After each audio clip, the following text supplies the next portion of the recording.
This is the story of the ghost in the upstairs apartment.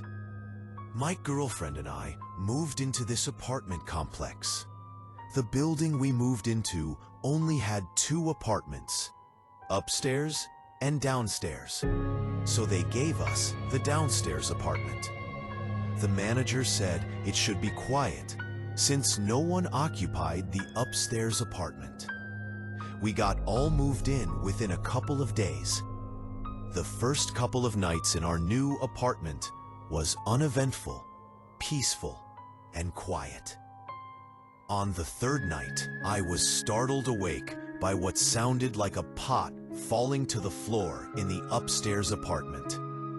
My girlfriend heard it too. Half awake, she asked, "What was that noise?" I told her I didn't know. So I got up to look around the apartment to make sure everything was okay inside our apartment. The next day, arriving home from work, I saw a maintenance man exiting the upstairs apartment. So I asked, "Is someone moving in upstairs?" He answered, "No, that apartment will be closed for a while." "Pretty messed up, huh?" I asked.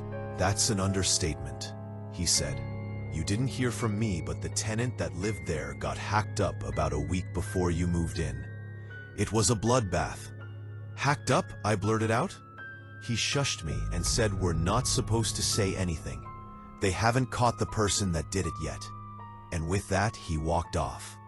I considered telling my girlfriend, but decided not to say anything. She would freak out and be ready to move.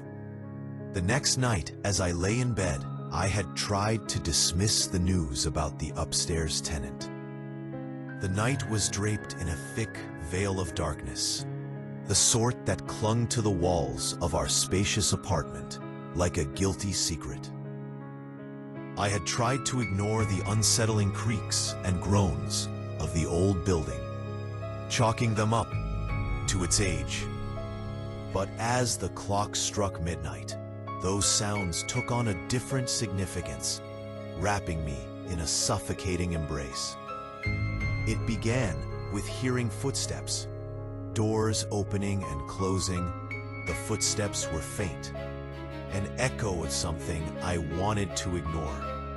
The taps and thuds drifted down from the upstairs apartment like a distant lullaby sung by a bitter wind. I'd hear them, accompanied by the soft sound of something heavy dragging across the floor. It seemed like the apartment above was merely occupied by a restless tenant, pacing in their sleep or moving furniture at odd hours. I thought to myself, what the heck is going on upstairs? But on this particular night, the noises grew hungry. The footsteps turned deliberate, a cacophony of shuffling and thumping, tumbling down through the floorboards, rattling in my chest as I sat up in the dimly lit bedroom. I felt a prickle on the back of my neck, as though something was watching me. Swallowing hard, I convinced myself to rise from the safety of my bed, being careful not to wake my girlfriend, and tiptoed to the front door and opened and peered up the narrow staircase to the upstairs apartment. Closing the door behind me, I stood at the base of the stairs, peering up into the shadows that danced above, and started up the stairs.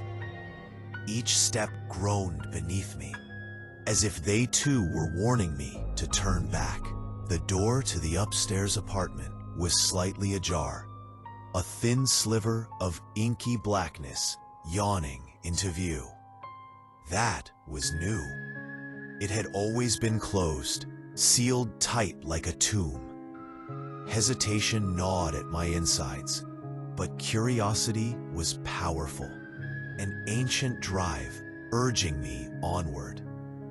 As the air thickened with an unnatural chill, I pushed the door open, its hinges creaking in protest. The hallway enveloped me, the air sharper, filled with an electric tension that crackled against my skin. My heart raced, and I hesitated for a brief moment, listening.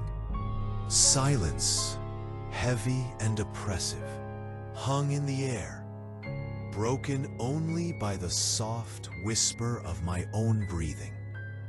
I took a few hesitant steps forward, my own footfalls echoing back like a taunt.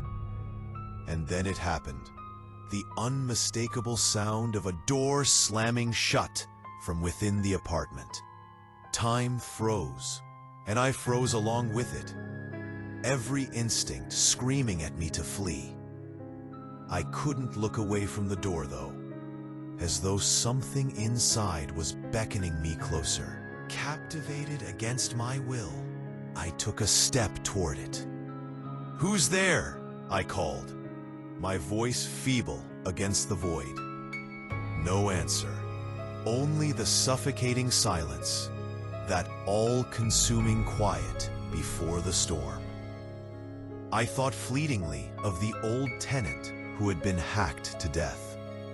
The thought should have sent me running, but I could feel a presence, an energy swirling in the air that made me yearn for contact, for proof of life, or perhaps something beyond it. But as I reached out for the doorknob, the air shifted. From the shadows came a whisper, a voice dripping with malice, as chilling as the wind outside. "Leave this place." I stumbled backward, tripping over myself as the door swung open wide, revealing a darkness so profound that it seemed to consume the very light of my own existence.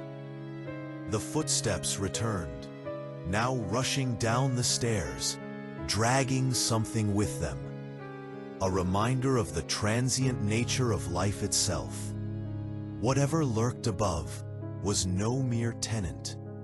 It was a secret, an echo of loss, and in that moment, I understood that some doors were never meant to be opened. Rumors about the apartment whispered from tenant to tenant, tales of grief, loss, murder, and mayhem. My girlfriend and I decided to move out.